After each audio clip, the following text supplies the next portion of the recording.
오늘 함께 나눌 말씀의 제목은요, 무화과 나무의 비유를 배우라입니다.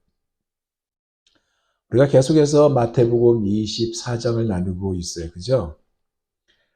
마태복음 24장 우리가 나누고 있는데 아마 25장은 부활주일이 끝나야만 25장으로 들어갈 수 있지 않나 생각이 듭니다. 이유는 이제 더 돌아온 주일이 종료주일이죠. 고난주간이 있죠. 그리고 부활주일이 있죠. 그래서 거기에 해당된 말씀을 나누게 되니까 아마 25장은 부활주일이 끝나야만 가능하리라 생각이 듭니다. 24장으로 한번 복습을 해봅니다. 우리가 전주에 우리가 나눴지만 24장에는 어떤 말씀을 하셨어요? 예루살렘이 멸망한다는 이야기를 주님이 하셨습니다. 그렇죠? 이 일이 실제 AD 70년 티토스 장군에 의해서 일어났다고 했습니다. 그리고 이 세상의 끝이 다가올 때쯤 어떤 일들이 일어날지에 대한 말씀, 그러니까 모든 인류가 궁금해하던 이 말씀을 주님이 계속 하고 있는 거예요. 오늘 본문도 그 중에 하나인 것입니다. 먼저 본문에 보니까 무화과 나무의 비유를 배우라 라고 오늘 본문이 시작하고 있습니다. 그죠? 32절을 볼까요? 무화과 나무의 비유를 배우라. 그 가지가 연하해지고 잎사귀를 내면 여름이 가까운 줄을 아나니 그랬어요. 여러분 무화과 열매를 먹어보셨죠? 무화과 나무도 봤을 것입니다. 무화과 나무를 종종, 이 미국에는 그렇게 흔하지 않지만 종종 그렇게 지나가다 보면 무화과 나무 열매가 아니라 나무가 있고 때는 열매도 달려있는 어떤 집들을 보게 됩니다. 그죠? 근데 무화과 나무 열매를 여러분 먹어보셨습니까? 맛이 독특하고 당도가 아주 높습니다. 이 나무는 주로 지중해 연안에 자생하는 나무예요. 잎사귀와 함께 무화과, 즉 꽃이 피지 않는 겁니다. 잎사귀와 함께 열매도 동시에 열리게 하는 식물이 바로 무화과 나무예요. 이게요, 보통 나무와 달라요.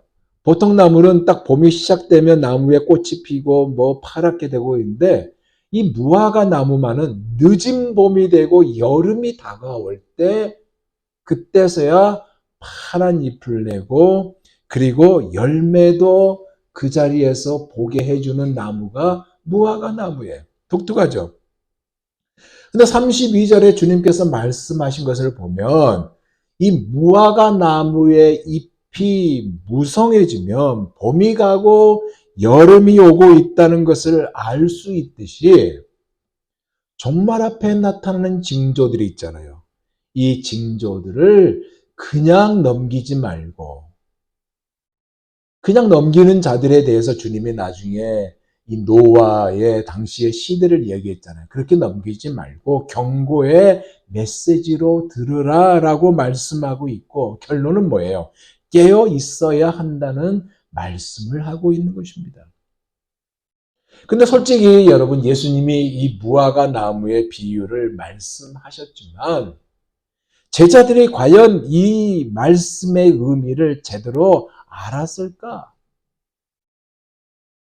그렇게 알지 못했다라고 저는 그렇게 추론해 봅니다. 왜냐하면 비유가 가지고 있는 특성 때문에 그래요. 비유는요, 헬라어로 파라볼레라고 합니다. 파라라는 것은 곁에라는 뜻이고 볼레는 던지다라는 의미의 뜻을 가지고 있는 발로라는 동사에서 파생된 거예요. 그러니까 이 파라볼레라는 이 단어의 의미를 직역하면 어떤 의미냐면 사건 옆에 던져진 이야기다 그 얘기예요. 예수님께서 이 비유로 말씀을 하셨잖아요. 이 비유를 제자들에게 드러내시고 제자들이 알지 못하니까 성경을 보세요. 어떻게 해요? 나중에 제자들이 묻게 되고 또한 예수님이 그 비유에 대해서 설명을 하시고 그제서야 아, 이런 뜻이구나 하는 것을 알게 되는 모습들을 성경에 보게 되지 않습니까? 중요한 것은 이 비유가요. 사건이라는 것과 만남으로 그 의미를 알 수 있게 된다는 것입니다. 그래서 요한복음 2장 22절에 이런 말씀이 기록되어 있어요. 죽은 자 가운데서 살아나신 후에야 제자들이 이 말씀하신 것을 기억하고 성경과 예수께서 하신 말씀을 믿었더라. 무슨 얘기냐? 예수님께서 죽은 사람들 가운데서 살아나신 뒤에야 주님의 하신 말씀이 이 말씀이구나 라는 것을 믿었다는 거예요. 생각해 보세요. 예수님과 함께 팔레스타인을 걸으면서 예수님이 전해준 말씀, 특별히 비유의 말씀들이 많이 있었잖아요. 제자들은 그것을 들었을 거예요. 그죠? 그러나 일반 사람들과 달리 예수님은 제자들에게 그 의미를 알려줬잖아요. 들려주셨어요. 그래서 그 의미를 알았지만 주님께서 부활하신 후에 그 비유들이 지칭하는 사건을 본인들이 직접 만남으로, 즉 그 사건 곁으로 던져짐으로, 아, 바로 이 말씀의 의미를 주님께서 이 말씀이었구나, 이 의미였구나라는 것을 깨달았다는 말씀이에요. 그것이 비유예요. 그래서 주님이 이 무화과 나무의 비유를 알라고 하셨어요. 그러면 무엇을 알라고 하신 것일까요? 무엇을 알라고? 33절에서 34절을 보니까 이렇게 기록되어 있어요. 이와 같이 너희도 이 모든 일을 보거든 인자가 가까이 곧 문 앞에 이른 줄 알라. 내가 진실로 너희에게 말하노니 이 세대가 지나가기 전에 이 일이 다 일어나리라.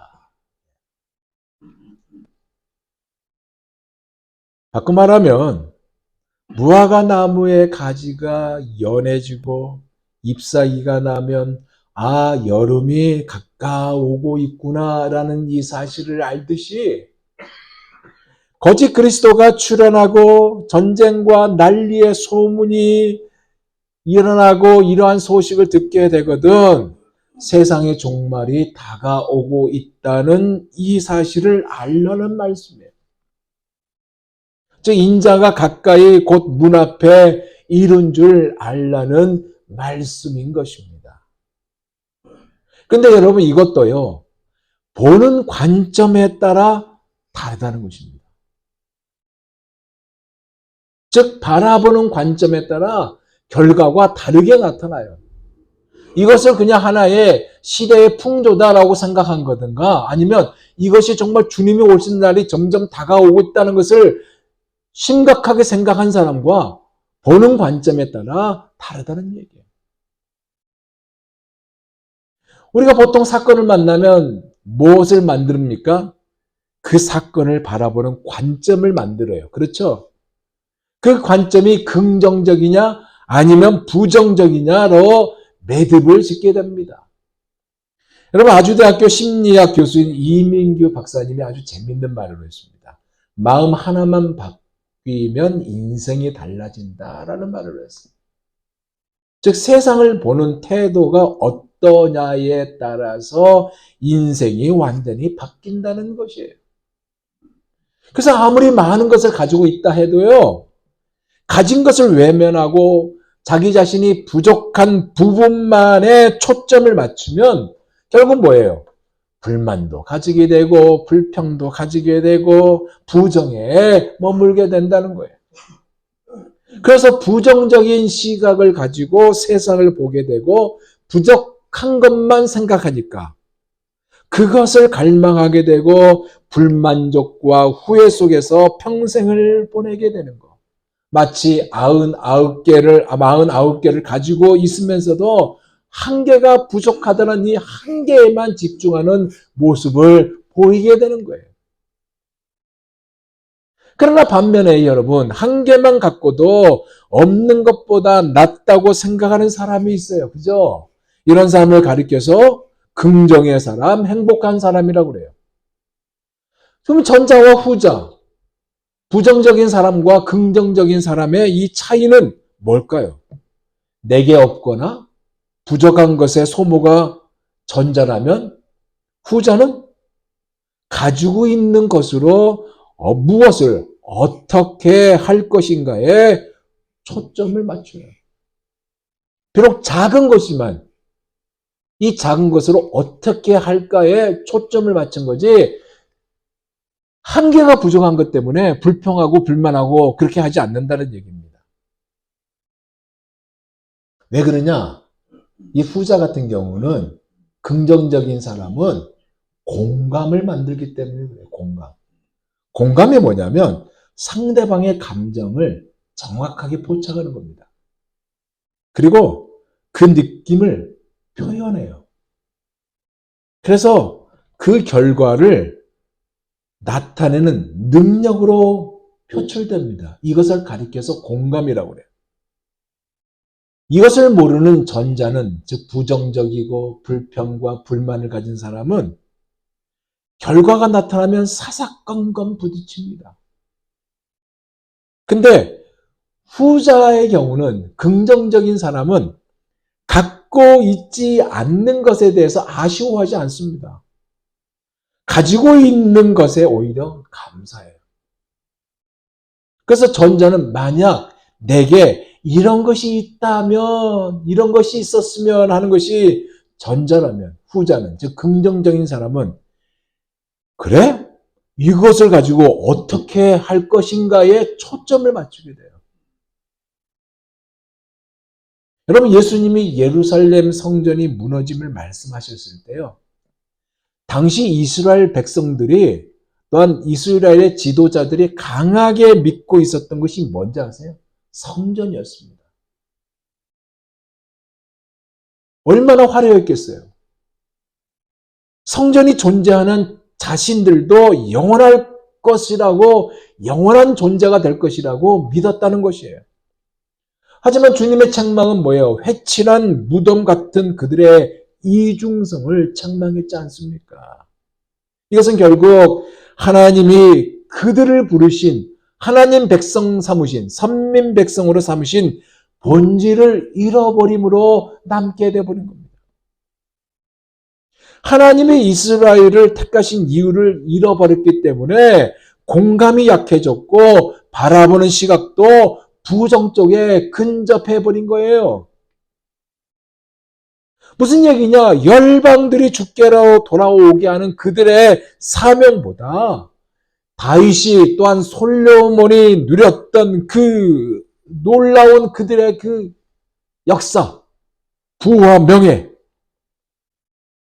이것의 회복을 메시아가 오시면 이루실 것이라고 생각하고 있고, 이미 오셨는데, 그리고 부활 승천하셨는데 아직도 안 오셨다고 오실 메시아를 지금까지 기다리고 있는 현실이에요. 주께로 돌아오는, 즉 주의 백성 삼으셔서 정말 주께로 돌아오게 하는 이것이 우선이 아닌 현실에 부정으로 남아서 만약 내게 뭔것이 있었다면 이라는 이 결과가 되어버렸고, 정작 있는 그것인데 그거 가지고 무엇을 어떻게 할 것인가에 대해서 소홀했다는 얘기예요. 그래서 주님의 말씀은 뭐냐? 마지막 때에 일어나는 일을 보거든 무화과 나무의 비유를 통해 가져야 할 자세가 어떤 자세이어야 하는지를 말씀하고 있어요. 그때가 언제인지, 언제 종말 사건이 일어난지 아무도 모른다고 그랬어요. 오직 아버지 하나님만 알고 있다고 말씀하고 있어요. 35절에서 36절 말씀입니다. 천지는 없어질지언정 내 말은 없어지지 아니하리라. 그러나 그날과 그때는 아무도 모르느니 하늘의 천사들도 아들도 모르고 오직 아버지만 아시리라. 그런데 이것으로 끝난 것이 아니라 이것에 대한 경종을요, 주님은 좀 더 구체적으로 제시하고 있어요. 그것이 뭐냐? 바로 노아의 때에 그 무의미한 신앙을 주님께서 소환하고 있습니다. 그것이 37절에서 39절에 봅니다. 노아의 때와 같이 인자의 임함도 그러하리라. 홍수 전에 노아가 방주에 들어가던 날까지 사람들이 먹고 마시고 장가들고 시집가고 있으면서 홍수가 나서 그들을 다 멸하기까지 깨닫지 못하였으니 인자의 임함도 이와 같으리라. 무슨 얘기냐? 노아의 일상생활이 뭐냐? 노아의 일상생활은 하나님의 명령에 따라 방주를 지었는데 그것으로 끝난 것이 아니라 사람들에게 하나님의 심판에 대해서 얘기했다는 거예요.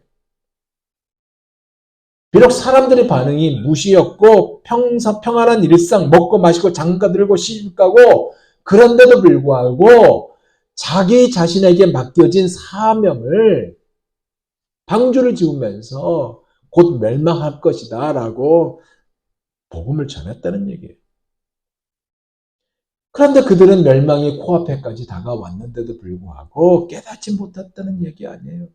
물론 노아가 100년 동안 이야기를 했으니까 사람들이 쟤 정신병자야 라고 했을 것이고 날씨가 이렇게 좋은데 무슨 엉뚱한 이야기냐 하면서 하였지만 결국 뭐예요? 땅에만 집중, 즉 땅의 일에만 정신을 빼앗기다가 갑작스럽게 임한 하나님의 심판에 모두 멸망했다는 말씀이에요.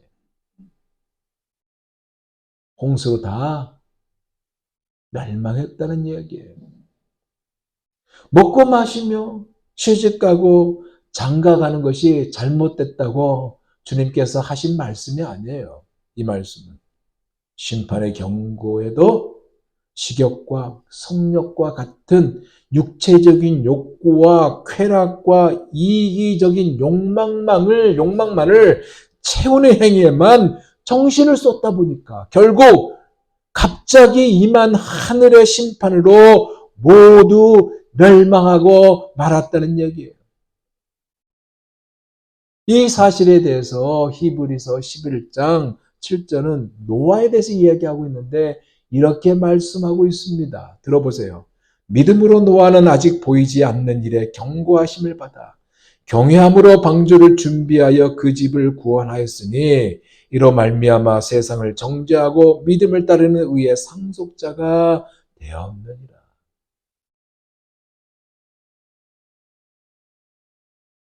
시집가고 장가가고 그 일상이에요 사실은. 그런데 주님이 곧 오신다라는 이 말씀을 그냥 팽개쳐버린 거예요.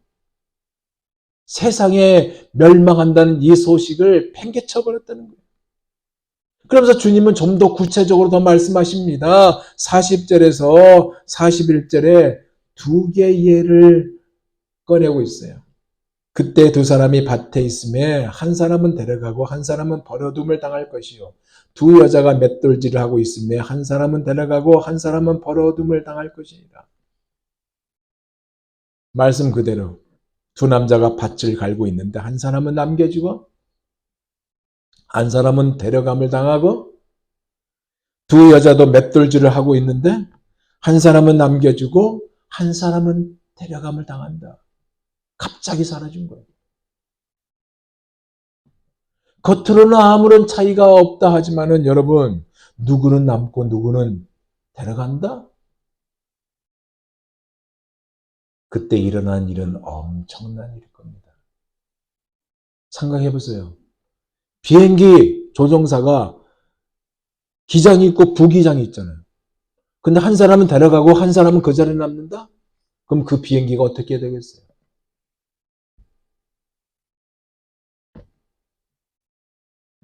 그럼 핵심이 뭘까?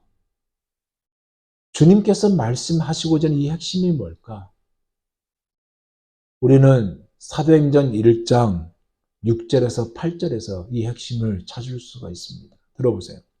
그들이 모였을 때 예수께서 여쭈어 이르되 주께서 이스라엘 나라를 회복하심이 이때니까니 이르시되 때와 시기는 아버지께서 자기의 권한에 두셨으니 너희가 알 바 아니요. 그때가 언제인지 모른다는 얘기예요. 너희가 알 바 아니는지 아버지 하나님이 아신다는 얘기입니다. 근데 중요한 말씀을 이어서 하십니다. 오직 성령이 너희에게 임하시면 너희가 권능을 받고 예루살렘과 온 유대와 사마리아와 땅끝까지 이르러 내 증인이 되리라 하시니라. 뭐예요? 예수님을 증거하는 것이 핵심이에요. 수많은 자들이 주께로 돌아오게 하는 것이 핵심이에요. 그리고 무엇보다도 깨어 있어야 한다는 것이 핵심이에요. 종말의 때를 알지 못하기 때문에 시간을 귀히 여기야 하는 것도 핵심이에요. 매 순간순간 최선을 다해서 경가하는 삶을 살아야 한다는 것이 핵심이에요.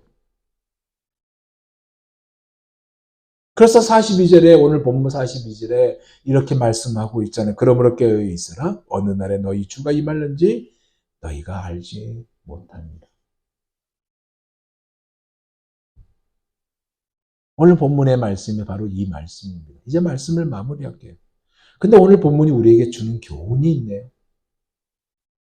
교훈이 뭘까요? 45절에서 51절 보니까 충성되고 지혜 있는 종이라는 단어가 등장합니다. 바꿔 말하면 우리가 이렇게 충성되고 지혜 있는 종이 되어야 한다는 말씀입니다. 이것이 오늘 본문의 결론이에요. 한번 봅니다. 충성되고 지혜 있는 종이 되어 주인에게 그 집 사람들을 맡아 때를 따라 양식을 나눠줄 자가 누구냐? 주인이 올 때에 그 종이 이렇게 하는 것을 보면 그 종이 복이 있으리로다. 내가 진실로 너희에게 이르노니 주인이 그의 모든 소유를 그에게 맡기리라. 만일 그 악한 종이 마음에 생각하기를 주인이 더디 오리라 하여 동료들을 때리며 술 친구들과 더불어 먹고 마시게 되면 생각하지 않는 날 알지 못하는 시각에 그 종의 주인이 이르러 엄히 때리고 외식하는 자가 받는 벌에 처하리니 거기서 슬피 울며 이를 갈리라. 누가 충성되고 누가 지혜로운 종이라고 했나요? 아직 복음을 듣지 못한 누군가의 복음의 사람으로 다가가는 자가 충성되고 지혜로운 사람이라고 말씀하고 있어요. 그리고 예루살렘과 온 유대와 사마리아까지 보내시는 성령 하나님의 음성을 따라 힘 주신 대로 살아가는 자가 지혜롭고 충성된 종이라고 그랬고, 각자 맡겨진 일이 있잖아요. 아버지는 아버지로서, 어머니는 어머니로서, 그리고 맡겨진 직장이 직장인으로서 각자에게 맡겨진 이 일에 충성을 다하며 사는 자가 지혜롭고 충성된 종이고요. 무엇보다도 오실 주님을 기다리는 자가 지혜롭고 충성된 종인 것입니다. 반대로 악한 종은 뭐예요? 주인이 더디 오리라고 생각해요. 현실과 상황에 안주해요. 이것의 결말이 뭐라고 그랬습니까? 거기서 슬피 울며 이를 갈리라. 우리가요, 이것이 아니라 주님께 인정을 받는 종, 믿을 만한 종, 진실된 종으로 살기를 원합니다. 여러분, 기생라합은요, 우상을 숭배하는 아모리 족속의 여리고 사람이었어요. 여호수아가 여리고를 정복하기 전 은밀히 정탐하기 위해서 두 사람을 보내는데 이 두 사람을 숨겨줍니다. 왕이 이 소식을 알고 잡으러 오잖아요. 그렇지만 생명의 위협을 무릅쓰고 탈출하도록 도와줍니다. 그래서 그들이 무사히 시딤에 돌아가도록 만들어요. 그 후 여호수아 군대가 여리고를 점령하여 전멸할 때 이 라합부터 챙기잖아요. 하나님이. 그리고 그 가족까지 챙기잖아요. 약속대로 라합과 본인을 비롯하여 그의 가족들 모두가 구원을 받게 합니다. 그 근거가 뭔지 아세요? 믿을 만한 종, 진실된 종이 되었기 때문에 그렇습니다. 근데 그에게 있어서 무엇이 가능하도록 만든지 아세요? 믿음의 고백이 그에게 있었어요. 여호수아서 2장 9절과 11절에 보면 그가 이렇게 고백합니다. 들어보세요. 여호와께서 이 땅을 너희에게 주신 줄 아노라. 하나님이 이 땅을 너희에게 준 거 내가 알아. 믿는다 그예요. 아직 정복도 하지 않았는데 안다 그래요. 그러면서 뭐라고 그러냐면 여호와는 상천하지의 하나님이시라. 상천하지의 하나님이다. 온 우주의 하나님이다. 뭐예요? 믿을 만한 종, 진실된 종으로 자리매김했잖아요. 그가요 후에 유다 지파 속에 속한 누군가와 결혼을 하게 됩니다. 뭐 한간에는 그 2명 중, 정탐꾼 2명 중에 한 사람과 결혼했단 말인데 정확한 근거는 없어요. 그 누군가와 결혼했고 자녀를 낳았는데 여러분 보아스를 낳습니다. 보아스가 누구하고 결혼해요? 룻과 결혼하잖아요. 룻과 결혼해서 누굴 낳아요? 오벳을 낳아요. 오벳은 누굴 낳습니까? 이새를. 그 다음에 이새는 누구? 다윗을 낳아요. 무슨 얘기예요? 보잘것없는 라, 기생 라. 그가 예수 그리스도의 족보에 이름이 올라가는 영광을 누리게 되었다는 얘기입니다. 사랑하는 여러분, 지금은 마지막 때예요. 민족이 민족을요, 나라가 나라를 대적하여 일어나는 일들이 곳곳에서 계속 발생하고 있습니다. 지진이 일어나고요, 기근이 일어나고요, 경제적인 총체적 어려움이 있고요. 어쩌면 은행들이 문을 닫을지도 모르는 상황까지 오는 지금의 현실입니다. 이것만입니까? 이단과 사이비 종교로 인해서 가족이 무너지고 인생이 망치는 일들은 예전이나 지금도 계속 많이 일어나고 있는 상황이고 불법이 성행하여 사랑이 식어가고 있습니다. 제가요, 엊그제 들은 얘기, 누저지 어느 교회, 큰 교회입니다. 그 교회 이야기 듣고 가슴이 아팠어요. 그 교회는 지금 크게 분쟁 중이에요. 그래서 시끄러워요. 어느 성도가 예배를 끝나고 친교를 하는데 점심시간에 친교를 하잖아요. 담임 목사하고 어느 선교사가 이렇게 같이 식사하고 있는데 그 형제가 목사님이라고 안 합니다. 형제님, 지금 밥이 넘어갑니까? 그런 얘기를 했대요. 비아냥거렸어요. 이게요, 점점 더 심해질 겁니다, 여러분. 이런 현실 속에 우리가 무엇을 해야 할까요? 무화과 나무의 비유를 배워야 돼요. 충성스러운 종으로, 지혜로운 종으로 살아야 돼요.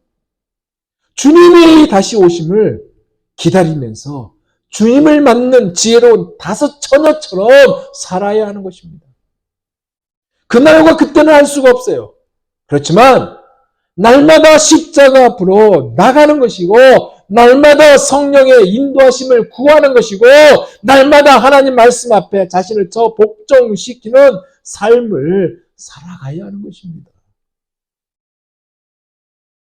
집주인이 살고 있는데 도둑이 언제든지 모르잖아요. 갑자기 지나가잖아요. 생각하지 못한 때 주님이 오십니다.